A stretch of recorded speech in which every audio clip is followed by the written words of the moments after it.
Welcome to Be the Good with Kate, the show where guests leave you inspired to uncover your passions and discover tangible ways to make a difference along the way. Here we talk to individuals who are doing just that, individuals from all walks of life and industries. While we have featured guests from Bali to Utah, Florida to Japan, and just about everywhere in between, this season we're going uber local with my new/old state of New Jersey. But New Jersey, why? Land of shopping malls and the Turnpike? Well, because your host, that's me, Kate Cherichalo-Tente, is a New Jersey native but longtime Manhattan resident. That is, until recently.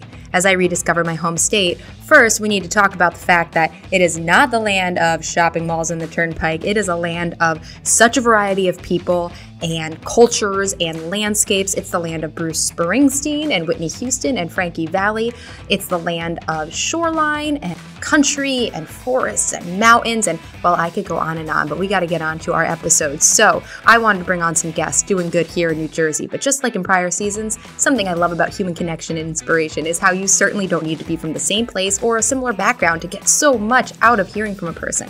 In fact, I think it's better that way. We notice how we as humans are so similar in so many ways and how each of us has the power to make a difference in our own lives and in the lives of others. And I hope you are inspired here to start, restart, or continue your journey of finding your passions and helping others along the way. Easy and impactful way you can help this podcast reach more people, share with a friend, or leave a review. Thanks for your help in inspiring more people. Now on to this week's episode. Let's spread a little more goodness in the world. Today on Be the Good with Kate, we've got a really special place to tell you about. I've got Billy here from Your Kind of Cuts, which is a sensory-friendly barbershop out of Nutley, New Jersey. Billy, Ro, Gio, the whole team, thanks so much for talking to me today. Thanks for having us. Appreciate being here. Thank you. Hey, absolutely my pleasure. So I give a tiny little intro. You do so much. Please tell everybody a bit more about what it is you do for so many kids here in New Jersey and beyond. Well, from what I understand, I pretty much just show up and be Billy. And what that does is, it enables us to help, a lot of families deal with, which was a very uncomfortable situation for not only the client, but the whole entire family, right? The siblings suffer when the brother's crying, mommy's suffering. So basically, I show up, have a little compassion for what we're doing and understanding what we're doing and motivated by the challenge to make sure we help these families get through difficult situations. So I show up and be Billy. So that's what I do. Well, it's really so much more than I know to the outside viewer or listener. So Billy, if someone has no idea even what autism is or how an autistic child or someone who needs that kind of extra assistance, can you just kind of paint that picture for someone? I raised my hand because I wanted to answer the question. Like, I have no idea about autism, right? To be honest with you, I think it's one of the strongest characteristics of my everyday agenda for my team and I is the only problem that we see with these children is that your hair is too long, right? The age, the sensory, it's not that we don't understand it or have compassion for it, but we're not the therapist. We're not the teacher. We're not the parent, right? We're the barber. My problem is your hair, right? So saying that, I don't judge anybody for anything except your hair is too long. So for somebody who doesn't understand autism, that would be me, right? I learn every single day from my clients as well, right? I learn from the parents who are helping me as well as me helping the parents understand some stuff that I see. So at the end of the day, I don't really know anything about autism and I can't judge anybody for what they know or don't know. That my agenda is to show up here and cut their hair. So then how did you decide, you're a barber, how did you decide that you're going to have this specific focus of a barbershop? Well, so really, really quick, I've been through the foster system when I was younger, starting in the early 70s. And, when you're in those situations, you quickly realize every time you walk into a different room or a different house that everybody in the room has an agenda. You just have to figure out who and what the agenda is, right? So having that ability to kind of be a good judge of character and good body language, that's part of the intro when kids walk through the door that I'm able to see is the father holding the mom back, is the mom holding the kid back, is the kid pulling both the parents back, right? We figure out where the tension's coming from. At the end of the day, we know why they're here, right? Because we are a sensory-friendly barber. So obviously they came for a reason. But it doesn't change how they walk in the door for me, right? We still have to get them in the door, whatever the issue is, right? And I still have to convince them that they're going to be okay, right? And I tell my clients all the time, like, it's okay to cry, it's okay to be scared, it's okay to be nervous, right? The only thing I ask is that you be brave, right? We're not telling you you can't cry. Like I get it. You don't like it. I get it, but I'm here to help you and offering the toys ahead of time to take some of the stress away and then offering the reward system at the end for toughing it out, being brave. I know you don't like it, right? But this is the reward for being brave, right? And I have children that have been with me for over a year or so, maybe more, that still come in, sit in my chair, absolutely terrified, but they're leaning into me, right? They hate what I Mm, do, but they trust me. And that's all I can ask for, right? If you trust me, I have the ability to help you, and I spend my day trying to get all these kids to trust me. And, I think it's paying off because, in this world, everybody is real quick with their opinions, right? And mm, for whatever that's worth to some people. Um, but the parents and people as yourself, they can lie right to my face and tell me what a wonderful job I'm doing, right? But the kids do not lie, yeah. right? Like the hugs, like I'm grandma and grandpa hugs, and I'm getting half a munchkins that they find under their seat on the way in, and they're bringing me their old busted cars, right? Because that's what I do for them. That's what friends do, right? The dads call me, moms call me, say, "Oh my God, they don't stop talking about you, dude. You're like his best friend." To me, that's everything to me, right? I mean, just like any other friend I would have, if you're in a situation, I'm going to try to help you, right? And unfortunately, they're my little friends and they have big situations. So, Yeah, because with it the is challenge. absolutely terrifying to them to go to get their haircut. I mean, listen, some of them are just scared by the previous processes. Mm, Others are definitely terrified of the machines. mm, Some don't like to be touched, period, whether it be with a machine or even mom brushing her hair, right? So there's a lot of things that we address. And like I said earlier, like at the end of the day, none of it really matters because the common denominator is you need a haircut, dude, right? So yeah, you're no yeah, different than the kid that was here before or the next one coming in, as far as I'm yeah, concerned, right? And yeah. especially I love having the kids that have never had a haircut, right? Because they have no idea what they're looking at. So Sure. the first vision of the machine is not going to be pulling knots out of his hair. It's going to be playing used as a drumstick on, one of my xylophones, right? Yeah. And we slowly bring that to a knee and then to the shoulder, right? Next thing you know, we're cutting the back, right? Mom's crying and like it's about the approach, right? It's the same Yeah. tool, same tool. We don't use anything different than anybody else. Ah.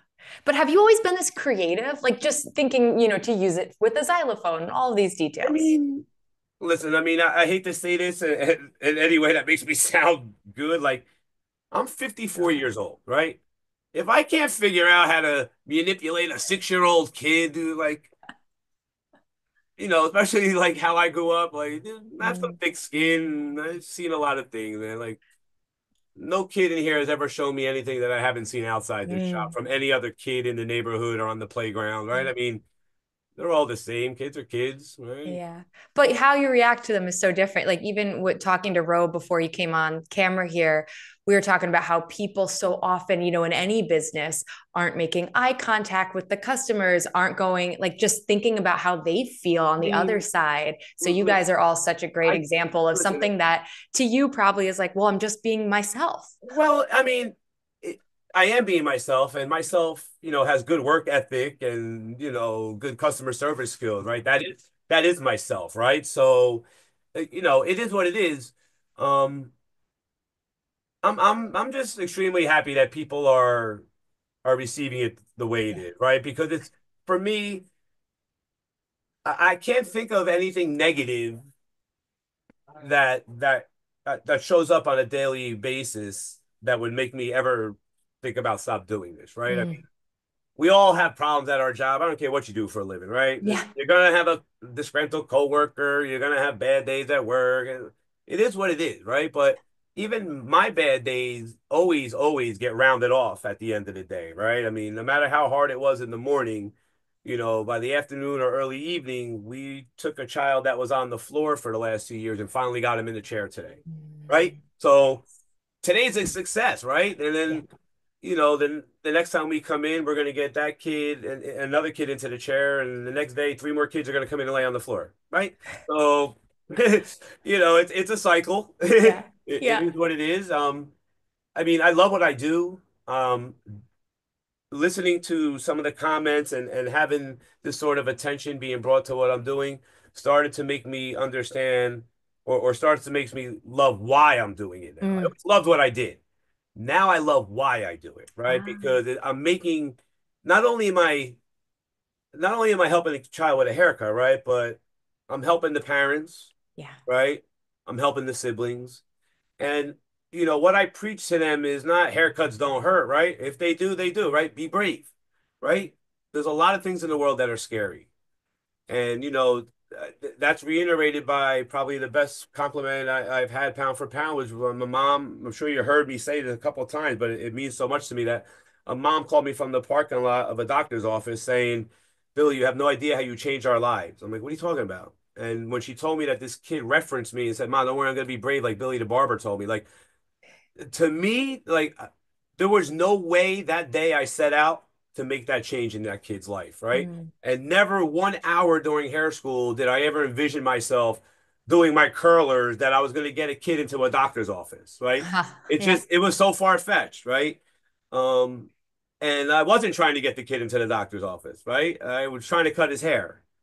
But Mm. the fact that, it's so deep to them and it hits them so heavy that I got to get in there a little deeper too, right? I got to get in there a little deeper too. And at the end of the day, that energy that resonates from us in the shop resonates throughout the whole shop, Yeah. right? So, um, not only is it exciting for me to sit back and be happy for who I am, which I consider myself to be lucky to have these paths in my life cross, right?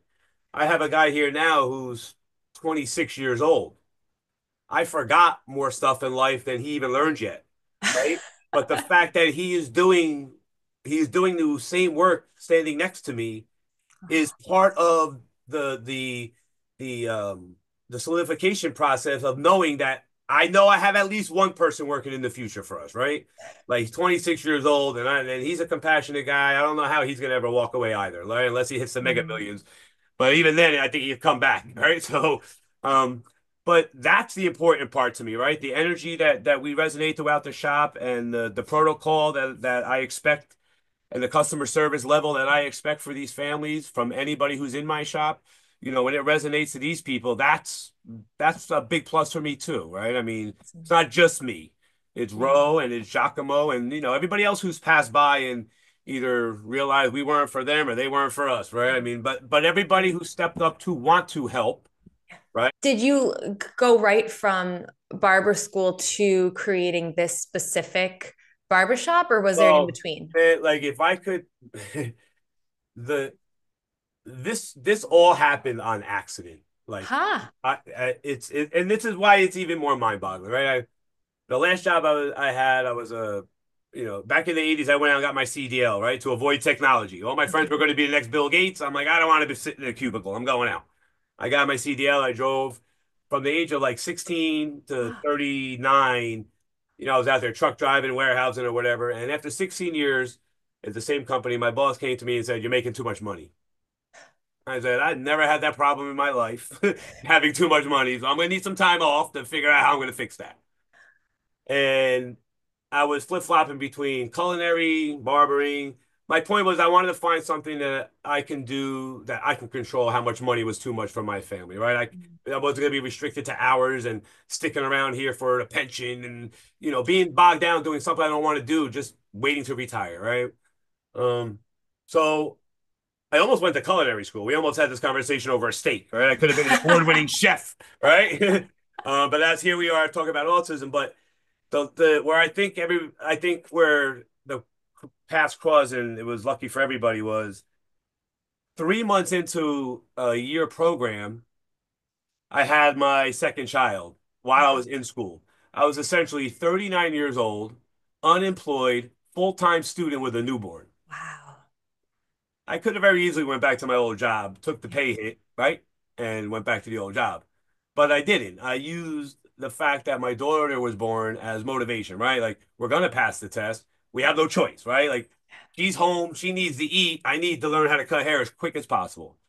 And so I toughed it out, and believe it or not, I passed my cosmetology state board exam and my GED in the Wow. same week because I had no choice, right? So saying that, when I came out, I had zero ideas of what I was doing. To be honest with you, if I can, I wanted to be a colorist. I wanted to put highlights in your hair, charge you $800, talk smack about your husband, and book you an appointment for 3 weeks, right? And keep it moving. That was my plan. Go to Miami, go to Vegas, right? Do me. Then my daughter came and was like, wait a second, that's not the plan anymore, right? I can't go to Vegas. I still never been to Vegas. Um, but I had to do something to make sure I fed my family. And Mm. I went to a friend who was my old barber who was the owner of a shop, and I went with my tail between my legs and I asked him for a job. I didn't even know what the hell I was doing. Um, but sometimes in life you quickly learn, sometimes it's better to learn what not to do than what to do. Mm. So when you learn very quickly what not to do, what to do pops up right in front of you, right? So customer service is my pet peeve, and that's for everybody who comes through here. That's including friends in the neighborhood. If you can't say hi to my clients, don't come in here, right? Like because I'm not gonna make anybody feel uncomfortable. I don't care who's cutting what client. Like everybody says, when somebody says hello, everybody hello, right? I mean, it's not just me because it's my client. I mean, that's imperative for me, and just to make sure that everybody that walks in my door knows that they're gonna get the best attention that we can give them, right? And like I said, having only a GED as an education and being in a tough social environment, for that to be the key factor that everyone keeps pointing out, not what I'm doing, but how I'm doing it. Ah, That's why I said it just show up and be Billy, so it's easy, yeah, right? And it's being yeah. solidified, right? Right now, we are on the NewJersey.gov website as a resource for New Jersey now, Mm. right? I mean, I had the governor call my cell phone personally, right? Like, Yeah, I was going to ask you how people find your shop outside of Nutley itself. unfortunately, the same way people found me when I went on Jamaica, I went on vacation with my family in Jamaica, and road goes out to the Dominican Republic, and we just had our first family drive from Canada the other day, 9 hours in one direction to get a haircut, Oh right? my gosh. 4 years. We cut kids from 18 states already, hence the map on the ground here. Wow. And we represented in 4 countries already. So I don't have to do anything. If you're, you know, I hate to say this and have it be any taken as derogatory. What I realized quickly with the autism community, man, they're like the mob. Nobody messes with them, dude, right? And that's why I told you earlier, I'm glad to be in that flow with them, right? I mean, Yeah. the momentum is picking up for the community. We're part of that. I'm glad that we're part of it. And, unfortunately, there's so many people all over the place that deal with this. This is why the only reason I'm doing this interview, right, is because if I can get one more person that I can help, then it was a successful, right? If it Yeah. doesn't, then it doesn't, right? But at the end of the day, I'm not here for me. I'm here to make sure that, we help as many people, and they find me because it's a need. The same way if, you were looking, if your kid or nephew were looking for the newest Jordans, right? You know where to look for them, right? You're right. So it's the You're same right. thing. If you're looking for something, you're gonna go find it. And now with the internet, the world has gotten a lot smaller now, right? Everybody's Yeah. connected now, right? And Yeah. man, for a family just to pack up a car and drive from Canada, Wow. it kind of it stinks for the people that are 25, 30 minutes away that are complaining, right? Like, Right. I mean, So I take it there are not a lot of other sensory friendly listen, barbershops I, in this I country I or don't, continent. well, from what I understand, Yeah. and this is without me digging, but like I said, 18 states already, Yeah. right? If there was one, they're not doing Right. what we're doing, right? So that's Wow. my plan is to get one in every state so people can stop stay in their own state, pay your taxes in your own state, right? It's You're great. corrupting New Jersey more. You're giving us more money. There's more room for corruption. Let me come out there to Delaware where it's tax free. No, but I Oh, mean, listen, everybody, unfortunately, like I said earlier, right? Everybody needs a haircut. yeah. Everybody needs a haircut. Every state, every country, right? That's why I picked cosmetology, right? It was job security for my family. Recession proof at the time, cash business, and third and most important, I can go anywhere in the world and work. Yeah. And it doesn't mean I have to go work and, you know, be unhappy, right? I mean, I can still go to work and cut hair, like I said, in Jamaica, Dominican Republic. I was just telling Gio, we came back from a house call not too long ago at a boarding home down at Exit 2 in Pennsville, right? So it was a 2 hour drive, one direction. We cut a couple of kids, 15 minutes each, and 2 hours back home, right? We were coming back, we were hot in the New Jersey Turnpike, and I said, Gio, I said, imagine one day, instead of us riding in a 2-lane Turnpike, behind this tractor trailer at exit 5 on the New Jersey Turnpike, that we are in a convertible on the Pacific Coast Highway, like going to the next bungalow to cut on the beach, right? What's the difference, right? We're still cutting hair. Just I'm in a bathing suit, and today I'm in a your kind of cut shirt, right? You have the ability to cut hair. Hair grows everywhere, and you Yeah. know we're gonna try to. I would love to set one up in every facility, every hospital, every school, right? Have some Wow. sort of division somewhere, or at least get some education so that it starts to get easier as we move on. Oh, that's great. That is great. And, something I love to ask every guest is because everyone listening obviously has some sort of desire in their heart to make a difference. What would you say to someone who's feeling like, okay, wait, I want to do something, but I just don't know how to start. I'm overwhelmed. Like you have an entire barbershop. That sounds overwhelming to create. I mean, listen, considering that, barely managing my own bills before I open this place, right? I mean, um, uh, listen, I think I was inspired a little bit to do something, and the timing, unfortunately, for the rest of the country wasn't so good with COVID. But I remember during COVID, I want to, I'll plug him because I like him. I think I want to say it was Steve Harvey, right? He's a motivated speaker, right? He's a very positive dude. I like some of his stuff. He said a lot of people have the ability. They're just afraid to jump off the cliff because they're afraid of the rejection at Yeah. the end if it doesn't work, right? Yeah. But when I opened this place, it was back to the lucky aspect, right? This was a previous barbershop that was working before COVID. And it was owned by a couple of elderly people, and they got nervous during COVID and didn't want to open anymore. If they would have toughed it out, none of this happened, right? Because somebody called me in the middle of COVID and said, "Hey, I know you were thinking about it. Take your shot." And my friend who told me goes, "Listen, if the worst comes to worst, no one's gonna blame you. It was COVID." Yeah. And then coupled with what Steve Harvey said, I'm like, you know what? That's right. And now I have a perfect excuse. If it doesn't work, who's gonna blame me? And was it sensory friendly from the get-go there? The minute I put the logo on the window, I'm not even exaggerating to you. The very next day, we were cutting somebody with their feet up on like a construction bucket or something. Like we were doing construction. I was still putting the stations up, like moving stuff around, and people were coming in. The first lady who kind of solidified that we were going to be okay was actually like the first day we put the logo up. She knocked on the window. She said, "Is this what I think it is?" I'm like, "Well, what do you think it is?" She goes, "Is that for autism?" I'm like, "Yeah." She's like, "Yes." And then we haven't stopped since. We Amazing. haven't stopped since. So, I mean, Amazing. it's nice to be recognized so heavily for something that's so important to so many people. But more importantly for me, it's effortless. So like it's effortless. Like it's almost like a joke to me. Like I can't believe all this stuff is happening just because of I show up. I still have a hard time fathoming that, to be honest with you. Like Well, this is it's just fantastic. I love hearing your joy. It's so palpable.